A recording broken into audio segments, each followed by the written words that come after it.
نحن خلقناکم فلولا تصدقون۔ اللہ تعالیٰ نے فرمایا ہے ہم نے پیدا کیا ہے تم کو، ہم نے، اور پھر خلقناکم میں بھی ہم آیا اور نحن میں بھی ہم۔ فلولا تصدقون، پھر کیوں تم تصدیق نہیں کرتے؟ کس چیز کی؟ دیکھیں، پہلی پیدائش کو تو کفار مکہ بھی جانتے تھے۔ وہ یہ نہیں کہتے تھے کہ پہلی دفعہ ہمیں اللہ نے نہیں پیدا کیا۔ جب ان سے پوچھا جاتا تھا نا یہ زمین و آسمان کس نے پیدا کیے، تم کو کس نے پیدا کیا، تو کہتے تھے اللہ نے۔ تو جب تم مانتے ہو کہ پہلی دفعہ پیدا کرنے والا وہی ہے، تو کیا دوبارہ پیدا نہیں کر سکتا وہ؟ تو کیوں نہیں مان لیتے اس بات کو؟ کیوں ایمان نہیں لاتے کہ دوبارہ کھڑا کیا جائے گا؟ تم کیوں ایمان نہیں لاتے پھر اللہ پر، صرف اس کی عبادت کرنے پر؟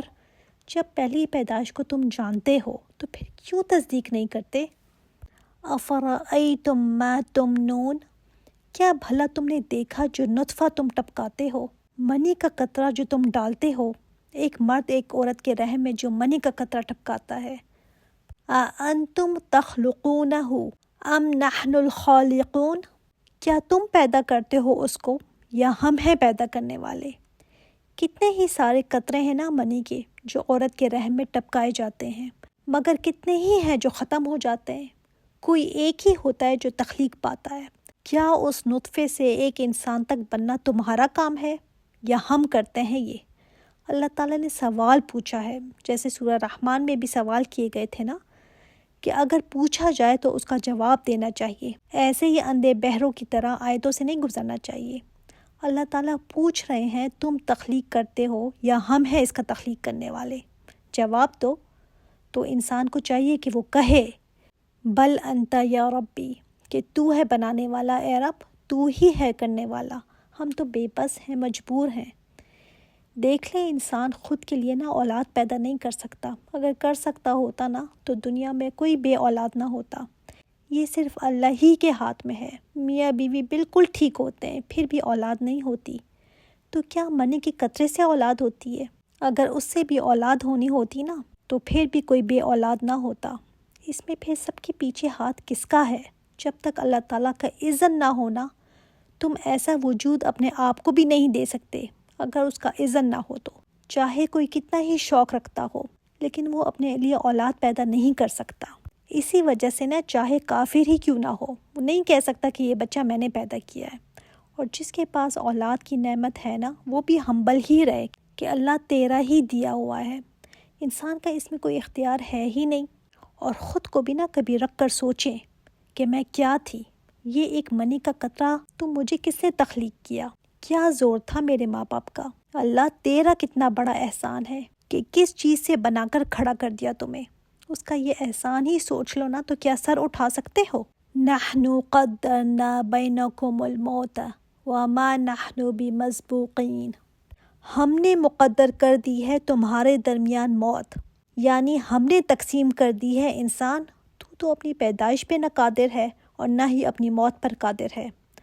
آپ دیکھیں نا کہ کوئی تو ایسا ہوتا ہے جو ماں کے پیٹ میں ہی مر جاتا ہے، کوئی چھوٹا سا بچہ ہوتا ہے تب فوت ہو جاتا ہے، اور کوئی 100 سال کا ہو جاتا ہے، ایڑیاں رگڑتا رہتا ہے اسپتالوں میں، لوگ موت مانگ رہے ہوتے ہیں، موت نہیں آتی۔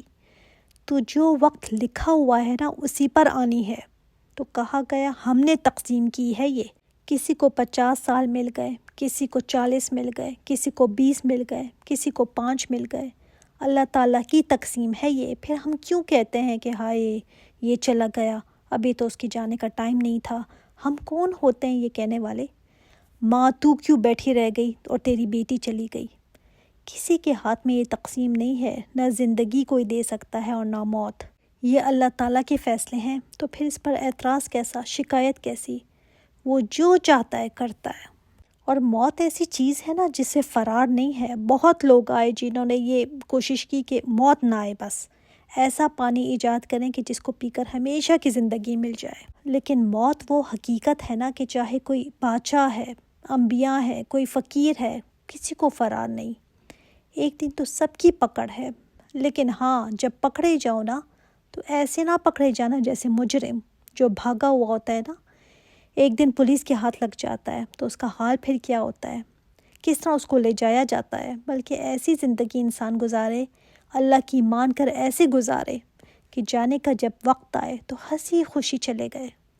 آپ صلی اللہ علیہ وآلہ وسلم نے فرمایا کہ جو اللہ سے ملاقات کو پسند کرتا ہے نا، اللہ بھی اس سے ملاقات کو پسند کرتا ہے۔ اللہ سے ملاقات کو پسند کرنا کیا ہے کہ مومن جانتا ہے کہ موت ہی ایسی چیز ہے جس سے ہی گزر کر اللہ تعالیٰ سے ملاقات ہو سکتی ہے۔ تو جب فرشتے آ کر خوشخبریاں دیتے ہیں نا، تو اس کی روح چاہتی ہے کہ اللہ سے ملاقات کرے۔ اور جو اللہ سے ملاقات کو پسند نہیں کرتا، اللہ بھی اس سے ملاقات کو پسند نہیں کرتا۔ اس کا مطلب یہ نہیں کہ انسان موت کی چاہت رکھے، لیکن یہ یاد رکھیں کہ جو اللہ سے محبت کرتا ہوگا نا، اس کو موت سے ڈر نہیں لگے گا۔ پھر اس کو پتہ ہے کہ اس دروازے سے گزر کر ہی مجھے اللہ تعالیٰ سے ملنا ہے، اس دروازے سے گزرے بغیر چارہ ہی نہیں۔ تو اللہ تعالیٰ نے تقسیم کی ہوئی ہے اور اس کی تقسیم پر راضی رہیں۔ یہ نہ سوچے کہ فلاں بیمار ہو گیا تو موت آ گئی، یا ایکسیڈنٹ ہو گیا تو موت آ گئی۔ نہیں، اللہ نے اس کے لیے اتنا ہی لکھا تھا۔ تقسیم میں اس کے ہاں اتنے ہی سال لکھے ہوئے تھے، اور اتنے مہینے اور اتنے دن اور اتنے گھنٹے اور اتنے منٹ اور اتنے سیکنڈز لکھے تھے بس۔ وَمَا نَحْنُ بِمَسْبُوقِينَ عَلَىٰ أَن نُبَدِّلَ أَمْثَالَكُمْ۔ یہ والی آیت نا آگے کے ساتھ جڑی ہوئی ہے، اس کا تعلق ہے اگلی آیت سے۔ تو کہا گیا اور نہیں ہم ہارنے والے مغلوب ہونے والے کہ ہم بدل ڈالیں تمہاری شکلوں کو۔ کوئی نہیں ہے جو اللہ تعالیٰ کو عاجز کر دے، بے بس کر دے، نعوذ باللہ، نہیں کر سکتا۔ اللہ تعالیٰ نے فرمایا ہے ہم ہارنے والے نہیں ہیں اس بات پر کہ بدل ڈالیں تمہاری شکلوں کو، یعنی آج جو تمہاری شکل ہے نا، اس سے بدل کر کسی اور شکل میں اٹھا لیں تمہیں۔ اگر قیامت کا معنی اس سے لیا جائے تو ایک معنی بنتا ہے، اور دنیا کا لیا جائے تو ایک اور تفسیر ہے اس کی۔ اگر قیامت کا معنی لیا جائے تو قیامت کے دن انسانوں کی شکل کیا ہوگی نہیں جانتا وہ۔ کیا وہ چونٹیوں کی شکل میں اٹھایا جائے گا، یا اندھا ہو کر اٹھایا جائے گا؟ اور اس کا جسم یہ والا جسم تو نہیں ہوگا نا، یہ جسم تو ذرا سی بھی آگ برداشت نہیں کر سکتا، اللہ معاف کرے۔ جو جل جاتے ہیں نا بری طرح، ان کے بچنے کے چانسز نہیں رہتے، سروائیو نہیں کر پاتے وہ۔ تو قیامت کے دن ایک اور جسم اللہ تعالیٰ عطا فرمائیں گے جو جہنم کی آگ کو برداشت بھی کر سکے گا اور جنت کی نعمتوں کو بھی برداشت کر سکے گا، جو بوڑھا نہیں ہوگا، جس کو موت نہیں آئے گی، ایسا جسم۔ ہمارے جسم یہاں پر دنیا میں ایسے ہیں کہ نہ بہت زیادہ غم برداشت کر سکتے ہیں، نہ بہت زیادہ خوشی، اور جہنمی تو ویسے ہی مر جاتے، اتنی شدید آگ، ایک دھوئیں سے ہی وہ مر جاتے۔ تو اللہ تعالیٰ وہاں پر جسم کو بدل دے گا، ایسا جسم جس میں اتنی کیپیبلٹی ہو کہ چیزوں کو برداشت کر سکے۔ اس وجہ سے تو اسکن آئے گی اور ختم ہو کر پھر ایک اور اسکن آئے گی، اور پھر وہ جلے گی اور پھر نہیں آئے گی۔ موت تو نہیں آئے گی، ہاں اسکن بدلتی رہے گی۔ تو اللہ تعالیٰ نے فرمایا ہے کہ تم سمجھتے ہو کہ ہرا دو گے ہمیں، تم سمجھتے ہو کہ عاجز کرو گے اللہ کو۔ اچھا، اور اگر پچھلی بات سے اس کو ریلیٹ کیا جائے نا، تو کیا تم سمجھتے ہو کہ تم چھپ جاؤ گے، موت تمہیں نہیں آئے گی، کہیں فرار ہو جاؤ گے، کچھ ایسی دوائی ایجاد کر لو گے کہ موت سے تم بچو گے، کسی اور پلینٹ پر جا کر بس جاؤ گے اور سمجھو گے کہ موت نہیں آئے گی تمہیں؟ ایسا نہیں ہونے والا۔ اور دوسرا معنی عَلَىٰ أَن نُبَدِّلَ أَمْثَالَكُمْ کا لیں تو مطلب تم سمجھتے ہو تم ہرا دو گے اللہ کو، نہیں ہرا سکتے۔ اس بات پہ کہ تم کو بدل دے، وہ تم کو لے جائے اور تمہاری جگہ دوسری قوم کو لے آئے۔ تم اللہ کو نہیں مانتے، اس کی مان کر نہیں چلتے، تم سب کو ہلاک کر کے دوسروں کو لے آئے۔ اور ہم نے دیکھا بھی ہے یہ ہسٹری میں کہ کیسے قومیں مٹ گئیں، وائپ آؤٹ ہو گئی، ان کے نام و نشان نہیں رہے، کوئی ایک بندہ بھی نہیں رہا جو کچھ بتا سکے۔